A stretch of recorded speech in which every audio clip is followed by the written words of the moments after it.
Hi, it's Ollie here from Hampshire Heroes in Derby. Today I'm going to show you how we conduct our checkouts and the reasons that tenants may get charged for deposits. So we're at 46 Kettleston Road, it's about a 5-minute drive to city centre, so banging property, always rents very well and the standard's very high. So we'll go in and I'll talk you through how we do it. So we're in the room now. This tenant checked out this morning and we've got a new tenant moving in tomorrow. So we've had to do a very quick turnaround on the room to make sure it's clean and it's ready for the new tenant. So one of the things, well, quite a few things that we check for when we're doing the checkouts are the condition of the furniture, making sure that there's nothing been left inside any of the drawers, make sure the furniture's not been damaged, so we would look inside all the drawers, check to see if they've been cleaned. This is slightly dusty, so the room is being cleaned at the minute, ready for the new tenant tomorrow. We've already done the checkout, just showing you an example of what the things, the kind of things that we look for when we're doing a checkout. So marks on furniture, so you see on the chest of drawers over here, there's quite a few ring marks and a few marks on the top of the chest, on top of this desk here. So we would put a claim in for a clean for the property because the previous tenant hasn't done a proper job of cleaning it. When the tenants leave, they need to clean it to a domestic standard, so not necessarily a professional clean, but they need to show that they've made an effort to actually clean the room. You see the bin that was from the ensuite, that's full of rubbish, so this tenant's not really made much of an effort to clean the room properly. So we'll check things like windowsills, it's quite dusty, so they're obviously not white around there. The skirting boards, we also check to make sure that all the lights in the rooms are working, any lamps or anything. Obviously if the balls are gone, then we need to get those replaced.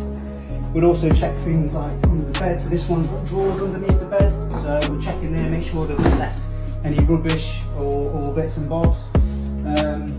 You can see here on this windowsill, basically needs to be reattached, so not too sure what's happened there, but we would probably look to put a bit of a claim in for that because it's not maybe not malicious damage, maybe accidental, but again it's obviously been broken, so that's something else that's going to have to be repaired. We check things like on top of shelves. You can see it's very dusty, so this particular tenant hasn't really made much of an effort to clean anywhere. Check the lamps, it's working.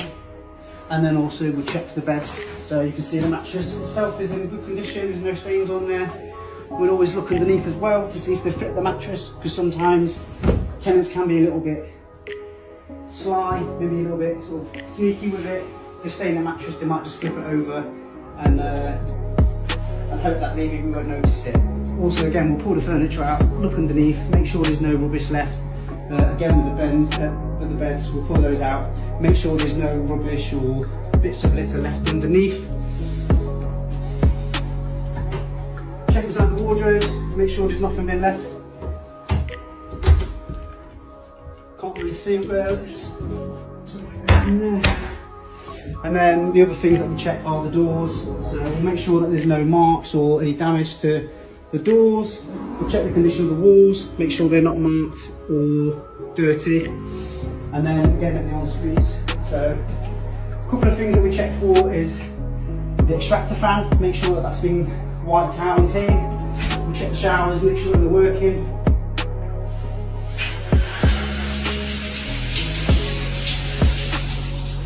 Obviously ready for the new tenant moving in, because we don't want the tenant to move in and the shower's not working. We'll check the condition of the shower screens, make sure that's been cleaned. Obviously this one does need a clean. And then things with the toilets, we'll make sure that the toilet seat's secure, it's not loose.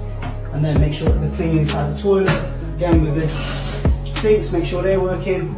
Check inside the cupboards. And then have a look at the condition of the walls. You'll see this radiator here, very sort of watermarked. So that's going to need polishing up, so it's ready for the next tenant. Once the room's been cleaned and it's all been sorted, then the next thing we'll do is do a check-in. So we'll take photos of everything in the room, and then that will form part of the check-in document, which is then sent to the tenant. If we need to make any deductions against the deposit, we'll obviously take photos on the checkout and we'll compare it to the check-in report that we gave to them when they moved in.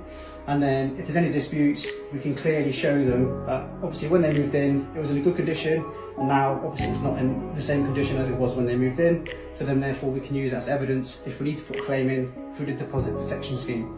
So in a nutshell, that's how we do our checkouts and the process that we have for new tenants moving in.